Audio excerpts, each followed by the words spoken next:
Yes, sir. Every teacher is a learner also, and every Yes, student yes. is also a learner. So, sir, please tell our viewers about journey of your life since engineering to teaching field. In fact,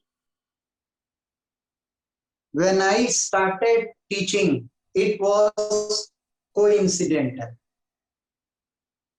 After submitting my research thesis, 3 of the copies go for adjudication, 2 for Indian guides and 1 abroad. So the thesis which used to go for external adjudication takes 1 year to come approx. So in that 1 year, I was actually waiting for the results of my research work to come back. So during that time, it was my guide who propelled me and he told me, I'll not see you sitting idle in the research scholars hostel. Start doing something. Either continue with research or teach. So then it was I started teaching. I was just waiting for my research publications to come. Those days, email was a new innovation.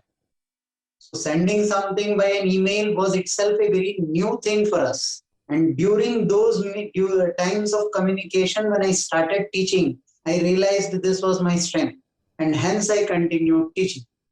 Strangely, 1998, India went nuclear. I submitted my thesis in the year 2000 and there was then a ban by US on intellectual transfer. Quite a few of my seniors went abroad for postdoctoral fellowship. But when it came to my time, there was literally no exchange of postdoc posts between India and US. And hence I had to, on the other side, start teaching, and it turned out to be my strength, and I continued that way. You call it a coincidence or an incidence, it's the same for me.